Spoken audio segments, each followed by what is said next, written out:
It's a beautiful Thursday morning here in Lagos. Good morning, everyone, and welcome to the program. I am Nifemi Oguntoye. Less than 2 days to the new year. Compliments of the season, everyone. And we're continuing looking at some of the events that shaped 2021. We began with the issue of insecurity. You've heard about insurgency in Northeast, banditry in Northwest. What happened to be some form of violent headsman farmers clash in Southwest earlier in the year, and the list is endless. But today we're paying attention to cult-related killings, and I'm going to share some timeline with you. The year began on 1st January with a mechanic and 3 others killed in fresh Edo court war, and these are headlines that made the news in the year. January 7, 2021, anxiety as court wars rage in Lagos, Ondo, Osun. 21st March 2021, cultists kill 4, injure 3 in deadly attacks in Ojo and the Bejuleke area of Lagos. On 14th July, 1 beheaded, 5 others killed in Delta. It's a long list of a sad tale that has been told in the course of the year. And if you come down to December, you must have heard about the story of Sylvester Oromoni, and some of the headlines that made the news would be Lagos probes students' alleged murder by kid cult members. And we're hearing that this is not just an issue within the 4 walls of the higher institution, that it's also trickled even to the high schools. 14th December, suspected cultists set student on fire on Osun State University. So we thought that let us get a proper understanding of all of these issues, and indeed, how do we begin to solve what appears to be a national emergency right in our midst. So I'm joined this morning by someone who should know, someone who perhaps can help us understand better what the issues are. Comrade Ernest Amadasun is chairman body of founders of the New Black Movement of Nigeria. And another member of that group, of that organization, has joined us via link from Edo State Barrister Isimeme Iriogbe, and we'll be talking to him shortly in the course of this conversation. Comrade, thank you so much for finding time to come. It's a pleasure. All the way. So I'd like us to begin with some historic background. We're told that in the 1970s that some Nigerian students founded a fraternity to fight against oppression and racism. And, you know, today, a lot has changed, you know, from what the ideology used to be and what it is now. Talk to us about the things that you know as a younger person about this movement. Thank you very much, Nifemi. It's the New Black Movement of Africa, not New Black Movement of Nigeria. Okay. Yes, just as you rightly said, these were groups found under very good ideals. And it's not as if the ideals have changed, you know, but I think what we are seeing today is effects of the deterioration of society and the depravity that is inherent in the larger society at large. But that aside, when you talk about cultism, it's good to have a historical background to cultism. In African societies, cults used to be a part of the traditional system, you know. But as time evolved, even in the days of nationalism, we were fighting for independence and all that, most of these groups, you know, had some contributions which they would put into such movements. Because if you notice, during the colonial rule, even in the religious sectors like the Anglican and all others, you know, there were foreigners, you know, people who were either the British or whatever who they came with a religion and all that. So in the process, they also came with their own cults or secret societies, as it was commonly referred to as at then. And those secret societies, as at then, when they came here, naturally, you know, the system evolved its own, and local societies were also formed. Now a little bit a hybrid from what the old cultural systems were. Because now it now became, because then when the cults were part of the system, we had a traditional system, you know. But after then, when the colonialists came, there was no separation between the traditional system of government and governance per se. So at the end of the day, it evolved too, you know, and then it was commonly referred to as secret societies.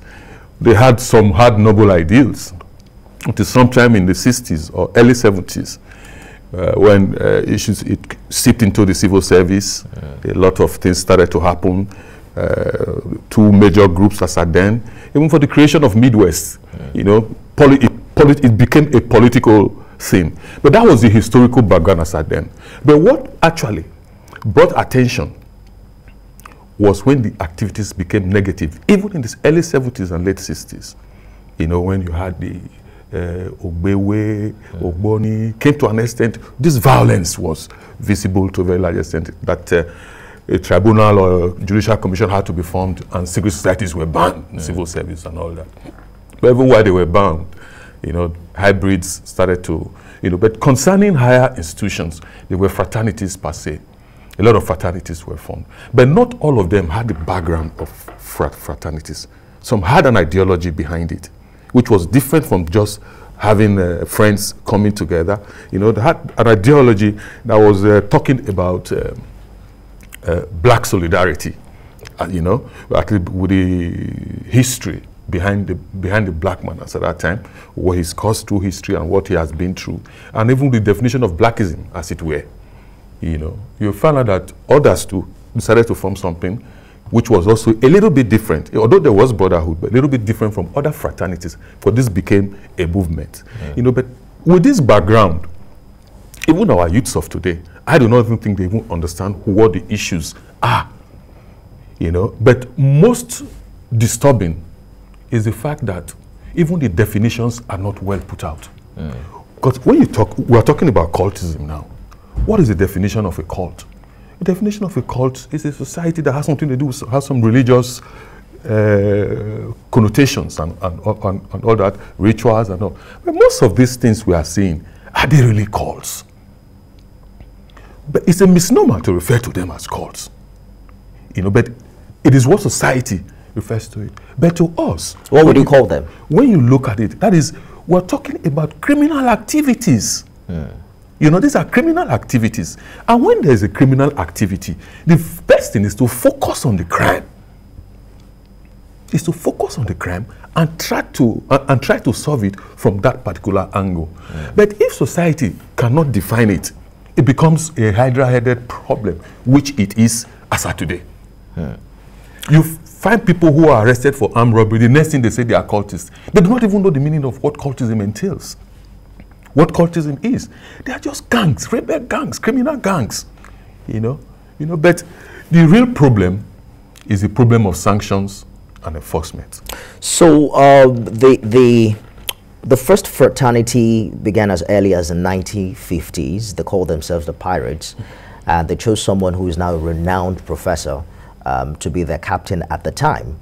We're told that they wore baggy pants, you know, and headscarves instead of the customary suits, as their rejection of the elitist structures.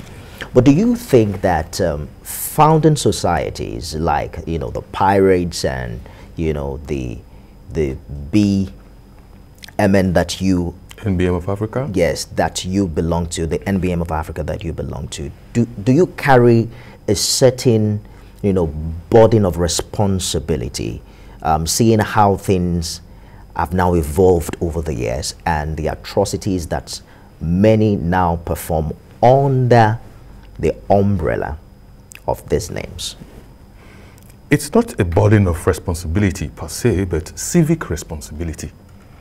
As an organization that wants to promote the good of society, any organization that wants to promote the good of the human being, you know, must be disturbed when youths are being killed every day unnecessarily. So you must decide to get involved. And that is where the issues are. Because society has started to place some stigma on these activities. So people find it difficult to even come out to, because when things like this happen, you fall back to community relationships. It is through communities that you can attack most of these issues. Just like in the campuses then, when you say aluta, you know, when students wake up and say, we are tired of this. And when they do, you see, it checks it to a very large extent. You know, because leaving everything entirely to the law enforcement agencies, knowing their weaknesses, that's where the problem is. So you joined the NBM what year? In the year 1983. while you were a student. While I was a student. Talk to us about what the society was like then, the initiation process, what you stood for, and some of the activities that you engaged in. It was a very, very intellectual process. A little bit of hazing, you know, but very intellectual process. And people were chosen based on their academic, how well they performed academically, you know. And as at then, you know, with the background that we were coming from of Pan-Africanism, so you find out that it was easy to relate with because the issues, almost a third of Africa as at that time was under apartheid, oppression, you know, then African history was replete with a lot of stories, and we held a very close affiliation with the Benin Kingdom, because understanding what the Benin Kingdom also went through in the hand of the colonialists and all that, you know, and knowing how they resisted, and at the end of the day, how they were destroyed and all that. So with this background, and there was something in the campus as at then, the earlier confraternities, I don't know, one way or the other, I think they went out of their ways and started ill-treating and maltreating students. So people need to stand up for them too, you know. And there was a lot of student unionism in our days. So we're involved in student unionism in trying to use that vehicle to address the problems of students generally, you know. So these were activities that were very, you know, very exciting, because there was a cultural background behind it, more or less extracurricular, but socially effective in trying to put society on the path of right. Were members fingered for criminal activities like we see these days at that time? Well, even as at then, you know, crime was highly reduced. So it will hardly be, you know, because when individuals have been fingered like this, you notice that generations have come on to generations and all that, with the lack of teaching of history, and all we need is an educational, an enlightenment thing, because what we are seeing today is a breakdown of society. You talked about a little bit of hazing, and I'm concerned about that, because as a secondary school student, I interacted with some of my friends who had brothers in higher institutions who belonged to the secret societies, and it also impacted on their behaviors. You know, what we now know today as bullying, even in our secondary schools, where they beat people, they exert a lot of violence and a lot of force. What is that as a principle? What was that hazing like? What was the initiation process like? And what was it meant for at the time? Okay, it was fashioned after the age group ceremony in the normal African society. So you see, it was more or less like a brotherhood thing, you know, which we're talking about exercises, little bit of exercises. You are now a man, you know, moving from one age group. So it was fashioned around that aspect, just like Pawine the Kegites, because some of us were members of Kegites too, you know, just like the same thing. They say, meh, you know, things like that. It was just a symbolic. But do you know that people now die during those initiation processes? Well, even in my, I have not witnessed that, but it's possible, because even now you cannot put people through something without having a thorough medical check if the person is fit enough. You understand? So all those things are very. But most importantly, the focus was the intellectual angle. Let us look at the relationship that exists now between the new black movement of Africa and the notorious cultist group known as Black Axe. Because you look at, I like to know if Black Axe is the same as NBM. Maybe we should begin from there. Okay. Black Axe is not NBM. We are the new black movement of Africa. That's NBM of Africa. Our symbol is an axe. It's not even a black axe. It's a wooden axe. You understand? It's a wooden axe, because the axe is more or less the most important tool in the African. The logo is the same with that of the black axe. No. The axe breaking the chain in between two hands. Yes. If you even notice, even as an observer, you know, you realize that there's an attempt to imitate, but it's a poor attempt at imitation. So we'll say they are imposters. So in other words, people, they are more or less plagiarizing.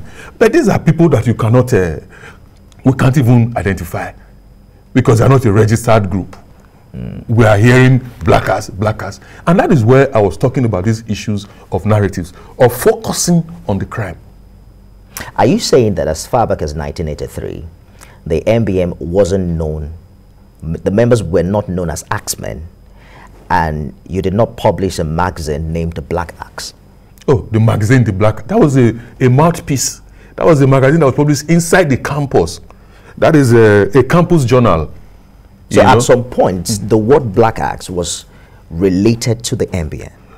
Yes, that magazine, yes. That was produced in Uniben in the 70s, in the formative years. And it was a very popular magazine on campus because it could say what other campus journals. So you can tell why people would easily relate the two? No, if they are relating the two, to be a misnomer. This is the history book that has been released to clear some of these doubts. It was formed in 1977 as New Black Movement of Africa. So, and the name has never changed. You are the chairman of the founder members. Body of founders, yes. Body of founders. What infrastructure of the society exists in the universities that you are aware of and that is under the umbrella of the NBM of Africa? All our student members under the NBM of Africa are registered in the zones. They are not registered in the campus. Okay, so you do not have NBM in campuses? We have students in campus that belong to NBM of Africa. Okay. You know, but they are registered at the zones. Because as at 1977, when these issues of misdirection in posters became too much, we thought about withdrawing from the campuses, which we did as at 1977. You know, I think even that even caused more problems because a lot of people came up with different names. Black Axe, Black Titan, Black this, you know, they just started, all of them started operating in different ways and forms. So you're saying that there is no direct relationship between the NBM? Between NBM and Black Axe. But just like I told you, the Mouthpiece, which is a magazine, that magazine today is known as Uhuru. Uhuru magazine. The name has changed. It has changed. But are you concerned about the activities of a group of cultists that uses your name, that even claim to be New Black Movement and go about, you know, killing and maiming? And has there been a track record of your organization coming out publicly to dissociate itself from this group? We have done a lot. Dissociate yourself from the group, yes, but that is not the most important thing. The most important thing is that people are being killed. So, and the only way we can solve these issues is very easy. You know, there must be a partnership with the security agencies. Over the years, we have done that. We have engaged research into restlessness of youths. We left that aside.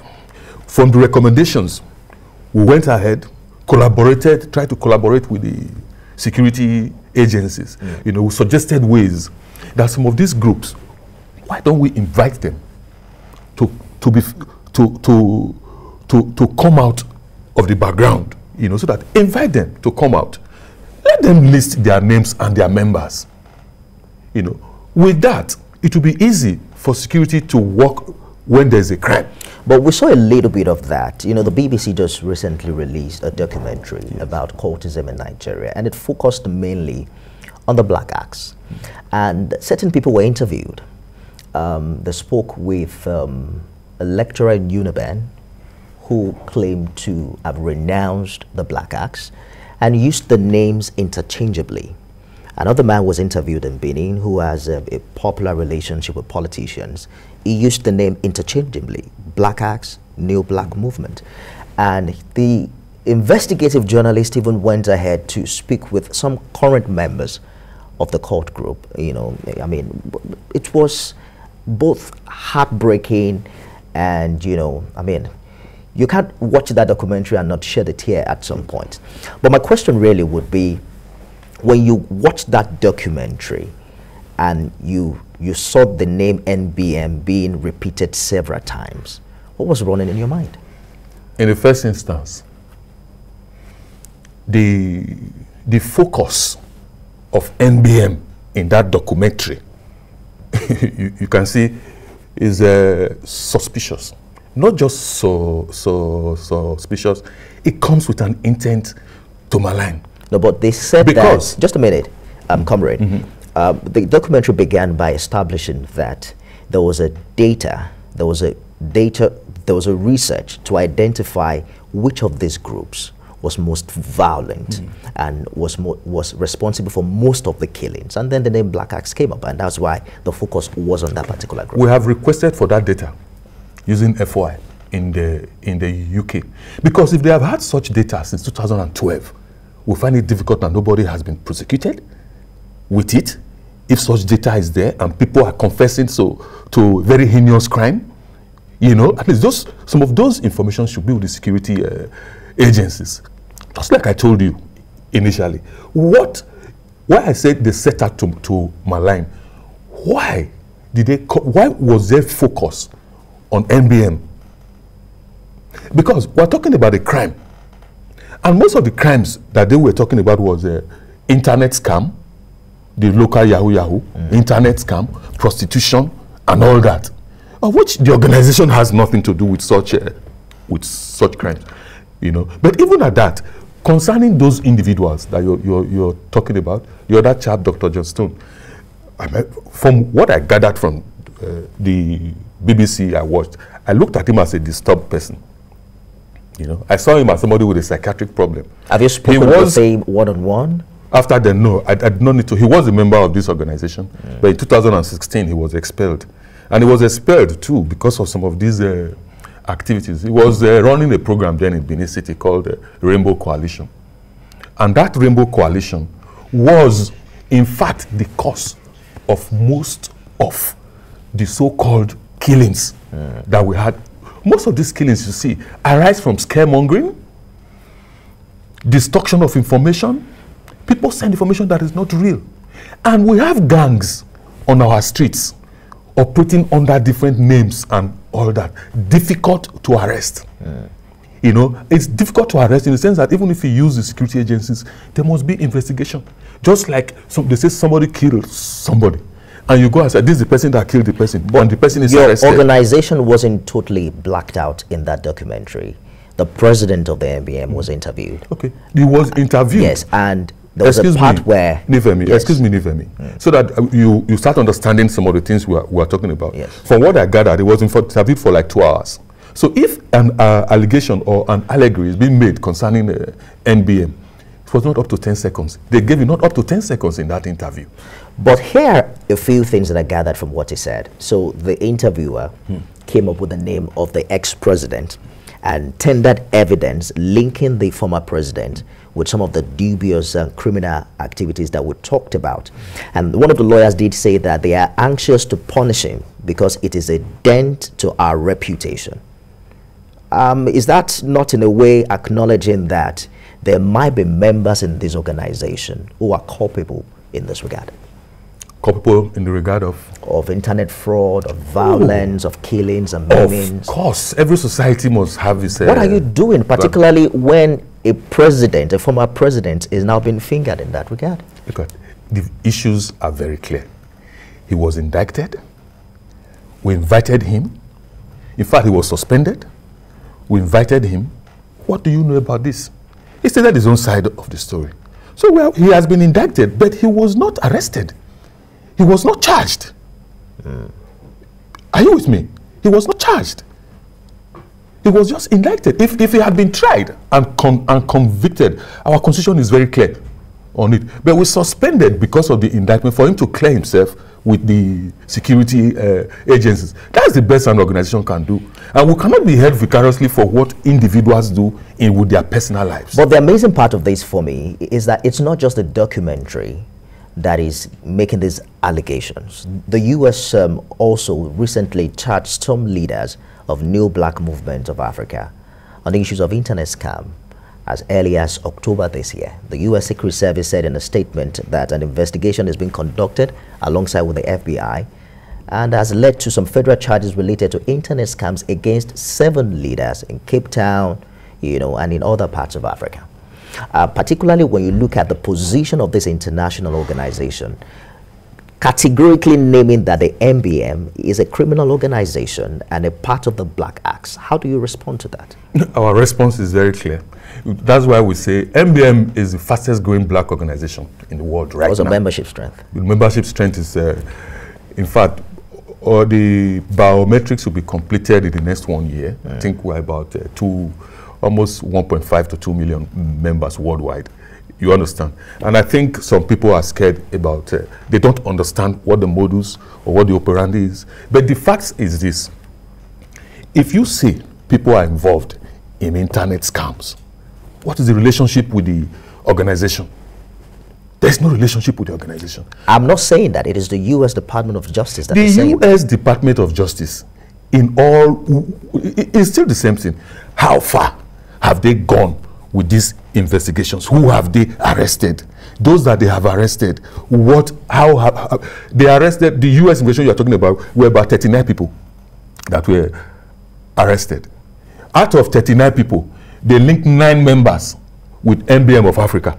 So why the focus on MBM? Even women, even females were part of those. Also, out of 30 something, about 9, and those 9 were suspended pending when they cleared themselves with those with the authorities. So why was the focus on MBM? What of those other people? Don't they belong to organizations too? So according to you, the MBM has no relationship with the violent corporal Black Acts. But do you agree that it is possible that criminal elements may have infiltrated the organization? And what are your plans to flush them out? Every time we try to do that. And that's why, but we have an internal system in place, that seeks to flush out most of these errant and deviants within our midst, and the problem is made worse with the society at large, because it takes a lot of enlightenment, a lot of education, and so many things. And that's why we're starting an institute. We've done most of the foundational works because people need to be enlightened.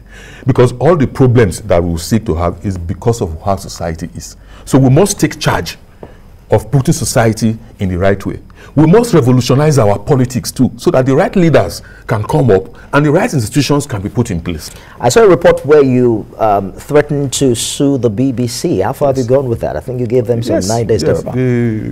The suit should be on by now. I think the days have expired. We're going to sue them because they need to prove, because it was a hatchet job. It was not well done. There should be the other side. There was no other side. And knowing that we are not faceless, they interviewed people who were wearing masks. It's funny. Just like we were saying about the Dr. John Stone issue. He was giving some graphic details. It was like drama. Sordid drama. For somebody to have such thoughts, is disturbing. But by watching the documentary, I can tell you for free that I got the position of the MBM because they were well represented and they made their position clear, even adding that I remember that one of them was asking the journalist to give them a copy of the evidence he has against them, and that they are promising to investigate. As we begin to round off, talk to us about what the MBM does as we speak. The MBM is saying it is not a cultist group, it's not responsible for the killings and the maimings. What exactly do you do? What we are doing right now is a social engineering project, because having realized most of these sordid happenings in our society, you find out that it's only a long-term solution that can work on it. Short-term will just do us, maybe serve as palliatives, trying to face the symptoms and all that. But the long-term solutions is what we are trying to look at and work on. And that's why we're talking about this issue about education, enlightenment, trying to put people, and while there's a major disconnect, especially the youths. We must focus on the youth, the largest group, in our society. Understanding how families are broken down and all that, we need to do something extra, and it is that extra we are focusing on right now, preparing youths to have the right patriotic ideals, and in teaching them what Pan-Africanism entails, gives them a sense of belonging, a sense of enlightenment that in history, in times past, this happened. And when this happened, this was the reaction. When blackism came up, coming down to black power, and now we're talking about blackism, a new form of changing society, turning it into a tool. And that's why we even adopted the MDG goals. if you understand, MDG goals has since transited to SDG. You know, but we adopted the MDG goals because most of the timelines were not met by the countries. But internationally, they moved ahead. You know, but we need that foundation in African societies. So we have adopted it. That's why in our own ways, we carry out most of these activities, charitable, both in health, educationally, and all that, you know, using the spirit of Umoja, Ujama, you know, as the Swahili words, and Ubuntu, you know, trying to, let's show love, not vengeance, you know, and the rate at which the sanctity of life has come down in our country. It would be wrong if we ascribe it to the activities of these miscreants alone, without thinking of the larger society and how far we have gone and what the military bequeathed to us as a people. That has become a problem today, that everybody, that it has become a conflict between democracy and what we actually want, you know. We have to go now. Comrade Ernest Amadasun is chairman, body of founders of the New Black Movement of Africa. We could not reach Barrister Simeme via Zoom, but we want to say a big thank you for also showing interest to be a part of this conversation. I must say a big thank you. It's always a pleasure for sharing your thoughts, and I wish you all the best. Thank you very much. Well, we'll take a break now. When we return, we're going to turn our attention to some of the political events that shaped 2021, and I'll be joined by a two-time member of the House of Representatives. Stay with us.